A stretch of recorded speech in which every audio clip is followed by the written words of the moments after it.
क्रांती news, आवाज सर्वसामान्यांचा। नाशिक होळीच्या दिवशीच सिडकोत युवकाचा खून, पोलीस घटनास्थळी दाखल, आरोपी फरार। पवित्र होळी सणाच्या दिवशी नाशिकच्या सिडको परिसरात जुन्या वादातून युवकाचा खून केल्याची धक्कादायक घटना समोर आली आहे। जुन्या भांडणाची कुरापत काढून एका युवकावर 3 ते 4 जणांनी प्राणघातक हल्ला करून त्याचा खून केलाय। सुमित देवरे याच्यावर अरुण वैरागड आणि त्याच्या साथीदारांनी चॉपरने वार करून त्याचा निर्घृण खून केलाय। ही घटना सिडकोतील शुभम पार्क जवळील सेंट जोसेफ चर्च समोर घडली। सुमित देवरे हा सटाणा येथे शिक्षण घेत होता।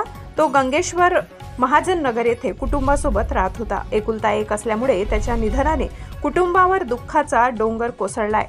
सुमित आणि अरुण वैरागड हे पूर्वी चांगले मित्र होते, मात्र काही दिवसांपूर्वी त्यांच्यात वाद झाले होते। त्याच वादातून हा खून झाल्याचे प्राथमिक तपासात समोर आले आहे। संशयित आरोपी घटनास्थळावरून फरार झाले। सुमित देवरे गंभीर जखमी अवस्थेत रस्त्यावर पडला होता। माहिती मिळताच पोलीस ठाण्याचे वरिष्ठ पोलीस निरीक्षक राकेश हांडे यांनी तात्काळ घटनास्थळी धाव घेतली आणि स्वतः पुढाकार घेऊन सुमितला पोलीस गाडीतून जिल्हा रुग्णालयात दाखल केले, मात्र डॉक्टरांनी त्याला मृत घोषित केले।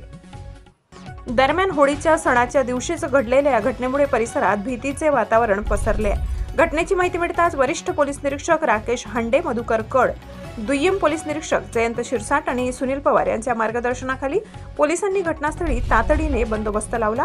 मोठ्या संख्येने नागरिक जमल्यामुळे पोलिसांना परिस्थिती नियंत्रणात आणण्यासाठी कसरत करावी लागली। या प्रकरणी अरुण वैरागड याच्यासह अन्य 2 ते 3 जणांविरोधात पुन्हा गुन्हा दाखल करण्यात आलाय। पोलिसांनी आरोपींच्या शोधासाठी विशेष पथके तैनात केली असून लवकरच त्यांना अटक केली जाईल असे पोलीस सूत्रांकडून सांगण्यात आले। या घटनेमुळे सिडको परिसरात तणाव निर्माण झालाय। स्थानिक नागरिकांमध्ये भीतीचे वातावरण असून पोलिसांनी सुरक्षेच्या दृष्टिकोनातून गस्त वाढवावी। होळीच्या सणावर या हत्याकांडामुळे विरजण पडले। या घटनेचा पुढील तपास पोलीस करत आहेत। महाराष्ट्र क्रांती न्यूज साठी मुख्य संपादक प्रकाश बागुल, सिडको, नाशिक। अशाच नवनवीन बातम्या पाहण्यासाठी आमच्या महाराष्ट्र क्रांती न्यूज या YouTube चॅनलला लाईक करा, सबस्क्राईब करा आणि बेल आयकॉनला प्रेस करा।